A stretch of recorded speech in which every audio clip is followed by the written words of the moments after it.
आप सभी का हमारे चैनल ट्रुथ स्टोरी में हार्दिक स्वागत। एक बार फिर आपके बीच आया हूँ एक नया वीडियो लेकर, जिसमें मैं आपको बताऊंगा ऐसे दुर्ग के बारे में जिसमें आज भी भूतों का वास है।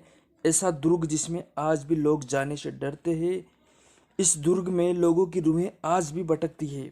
कई बार इस समस्या से रूबरू हुआ गया है। एक बार भारतीय सरकार ने अर्धसैनिक बलों की एक टुकड़ी यहाँ लगाई थी ताकि इस बात की सच्चाई को जाना जा सके, लेकिन वो भी असफल रही।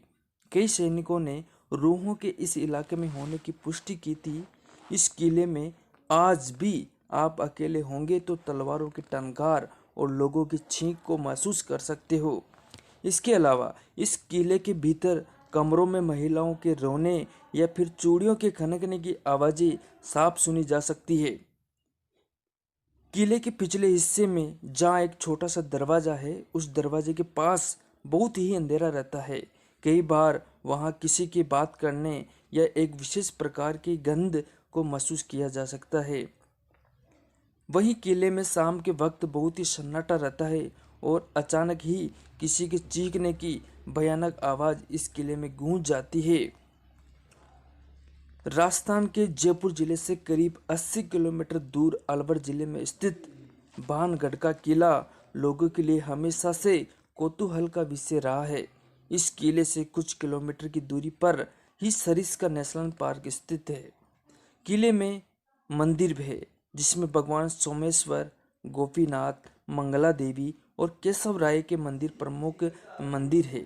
इन मंदिरों की दीवारों और खंभों पर की गई नक्काशी से अंदाजा लगाया जा सकता है कि यह समूचा किला कितना खूबसूरत और भव्य रहा होगा।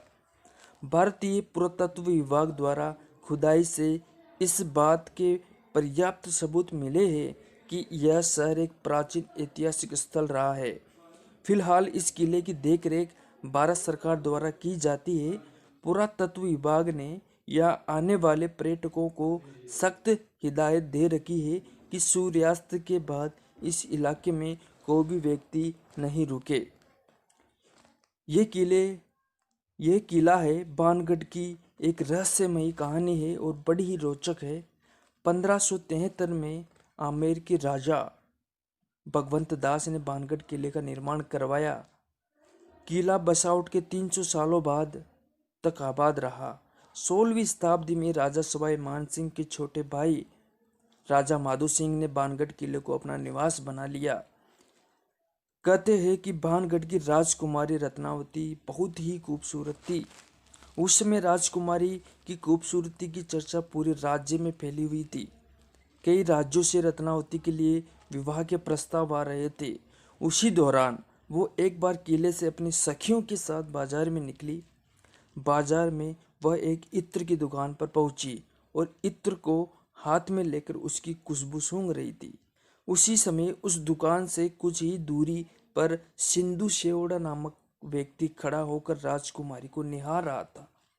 सिंधिया उसी राज्य का रहने वाला था और वह काले जादू में महारथी था।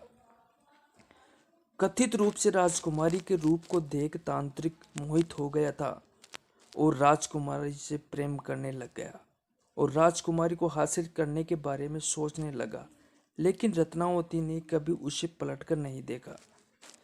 जिस दुकान से राजकुमारी के लिए इत्र जाता था, उसने उस दुकान में जाकर रत्नावती को भेजे जाने वाले इस इत्र की बोतल पर काला जादू कर उस पर वशीकरण मंत्र का प्रयोग किया। जब राजकुमारी को सच्चाई का पता चल गया तो उसने उस इत्र की शीशी को पास ही के एक पत्थर पर फेंक दी। इससे शीशी टूट गई और इत्र बिखर गया। काला जादू होने के कारण पत्थर सिंधु सेवड़ा के पीछे हो लिया और उसे कुचल डाला। सिंधु सेवड़ा तो मर गया, लेकिन मरने से पहले उस तांत्रिक ने श्राप दिया कि इस किले में रहने वाले सभी लोग जल्द ही मर जाएंगे और दोबारा जन्म नहीं लेंगे। उनकी आत्मा इस किले में ही भटकती रहेंगी। आज 21वीं सदी में भी लोगों ने इस बात को लेकर भय है कि भानगढ़ में भूतों का निवास है। सूर्यास्त के बाद इस किले में प्रवेश निषेध है। भारतीय पुरातत्व सर्वेक्षण ASI को खुदाई के बाद सबूत मिले कि यह शहर एक प्राचीन ऐतिहासिक स्थल रहा था। अब किला भारत सरकार की देखरेख में आता है। किले के चारों तरफ आर्कियोलॉजिकल सर्वे ऑफ इंडिया की टीम मौजूद रहती है। एएसआई ने सूर्यास्त बाद किसी के भी यहाँ रुकने की को प्रतिबंधित कर रखा है। अगर वीडियो आपको पसंद आया हो तो लाइक और सब्सक्राइब करना ना भूलें। धन्यवाद।